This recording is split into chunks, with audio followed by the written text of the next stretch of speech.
This is Hidden Killers with Tony Bruschi. Here now, Tony Bruschi.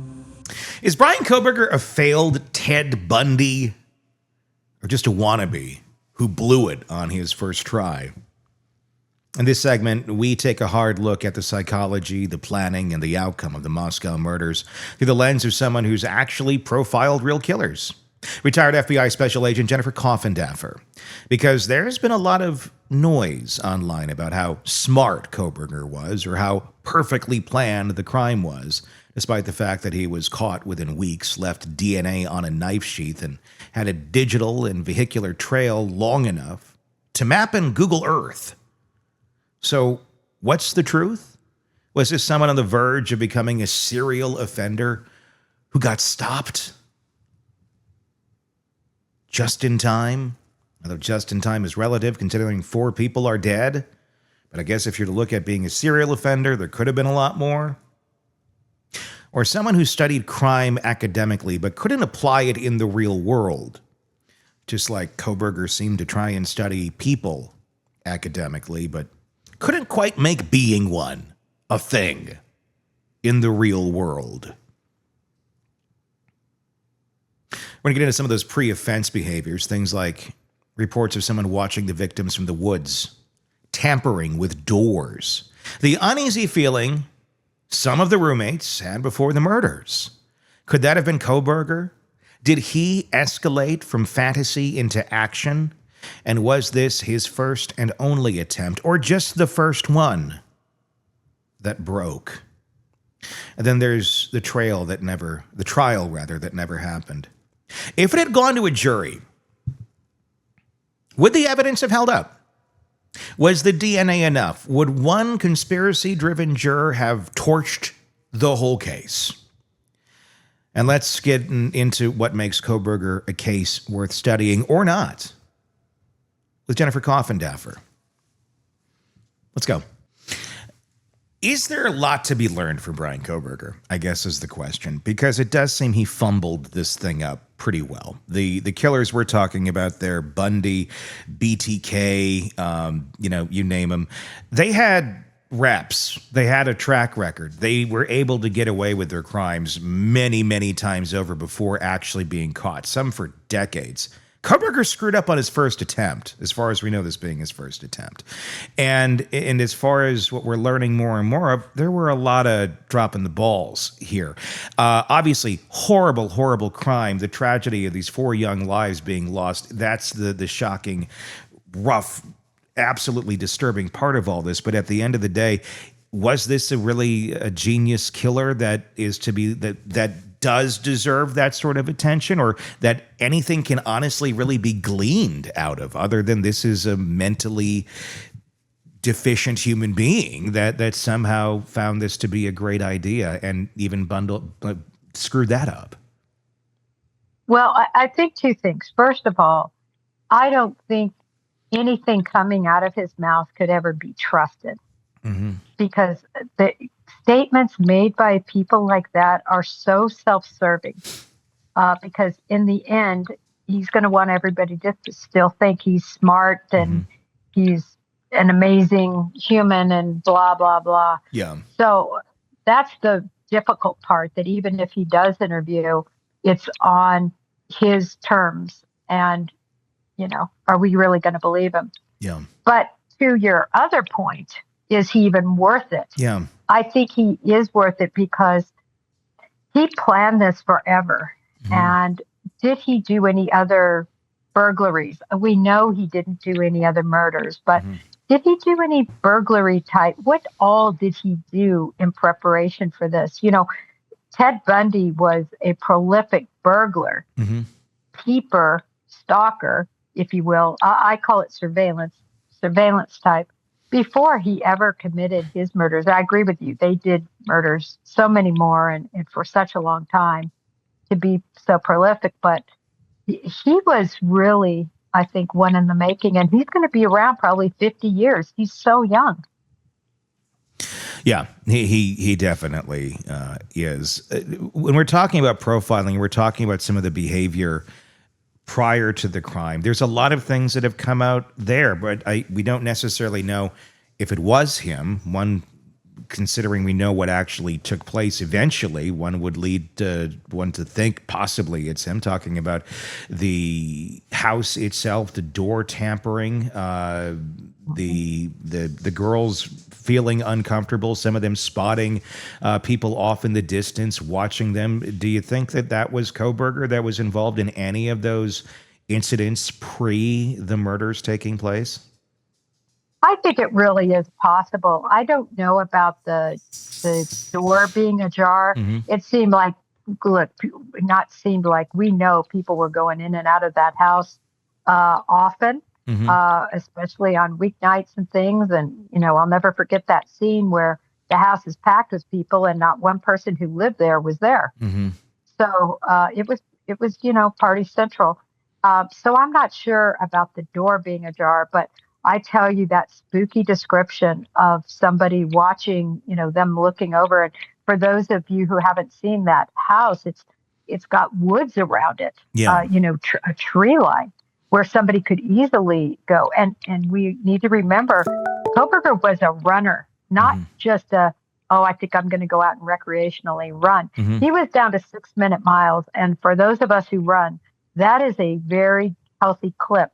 So he could have even gone, parked further away, left his car further away, and ran and be that person that was on foot watching from afar. That would not surprise me at all and makes a lot of sense.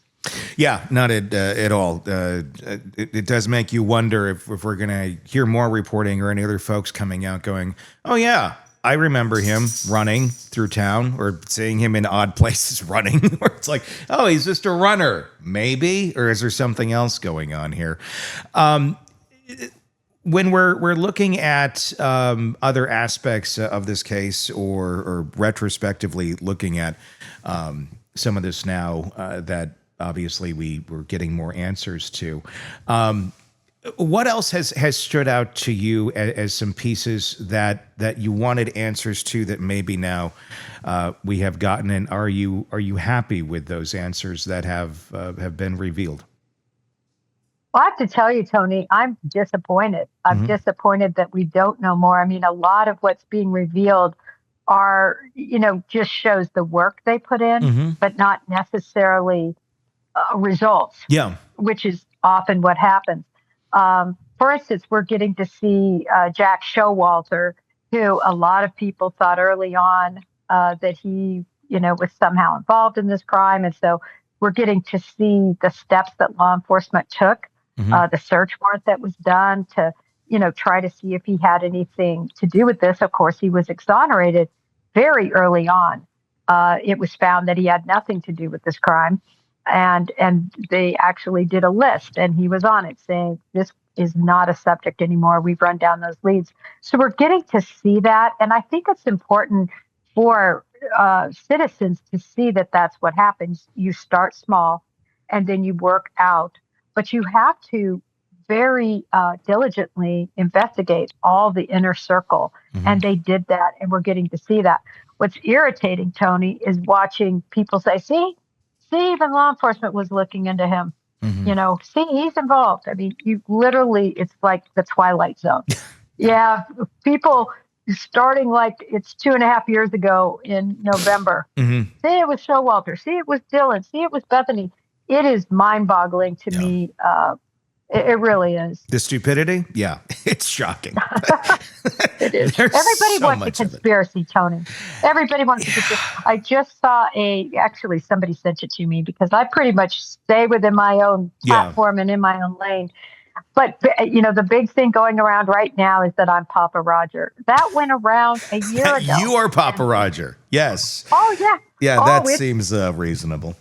It's on fire right now. I really just kind of want to post that meme that somebody actually made of me being Papa Roger. I just want to put that up and just say, yeah, it's me. You should just start an account and just start saying weird things out of it as who has time for that, Tony? Exactly. Other than a killer. Let me ask you this one more question, and this is one I've been kind of pondering for a little bit, and I think you have too. Had this gone to trial, How confident are you that he would have been convicted? I mean, it came down to the DNA, I think, at the end of the day. That was the strongest piece of evidence. Obviously, you have circumstantial things. You have them buying the products way earlier, the weapon way, way, way back. But how strong of a case do you think this would have been had it gone to trial, considering, juries aren't that hard. You just need one to say, I don't think it's him. I think it was a very, very strong case based on those three pieces, right? It's always been based on the car, leaving the scene, the Willanta video, all the video footage combined with the cell information, including the fact that he turned his off, combined with the information from, them finding him with gloves on, digging around, trying to make sure his DNA wasn't found anywhere. Putting his organic trash into another trash can and, all of that. I mean, that just showed consciousness of guilt combined with all the things they did find, which were the nitrile gloves, the kit bag. He had a gun, he had a lot of stuff that was, that people don't normally have, that aren't going to commit crimes. The other search for a replacement K-bar knife. And then you add that coup de grace, which was that DNA. I think the jury would have gotten it right.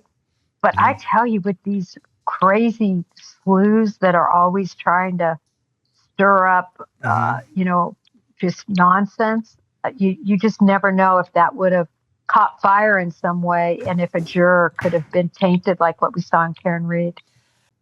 So what's the value in profiling someone who couldn't even get away with one crime? That's a question hanging over this entire case, because Kohberger's actions, from his academic pursuits to his late-night surveillance patterns, suggest a man who wanted to understand crime, even attempted committing it, stealing his sister's phone and selling it at a mall kiosk, only to be busted by Dad, and Dad turning him into the police. This isn't a genius mastermind, kids. This is a guy who got away with a crime for a short period of time, and then all the evidence started piling up because he had no plan other than he likes looking at stars. His execution showed someone who couldn't manage the fundamentals of hiding a crime. Jennifer made a key point. The real takeaway isn't that he was brilliant, it's that he was obsessed. And that obsession, paired with ego, delusion, and meticulous but flawed planning, is exactly the combination that makes him worth studying. Or does it? Not because he succeeded, but because he didn't. It doesn't make him very remarkable in terms of infamous serial killers. He was caught pretty much right away. He didn't become a serial killer in the sense of going from one place to another and pulling off his crime in infamy for years. The moron got busted right away.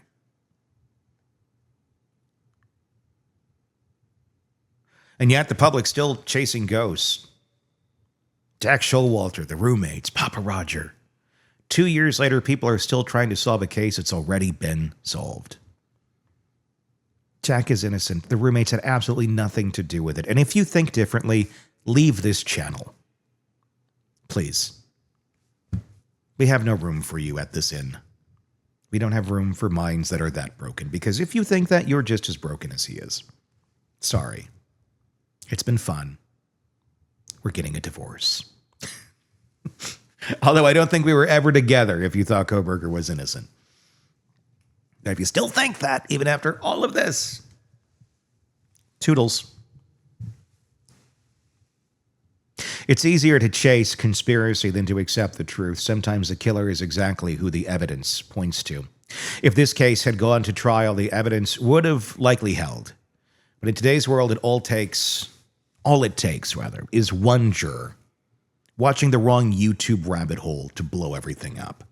That's the tightrope prosecutors now walk in every high-profile case.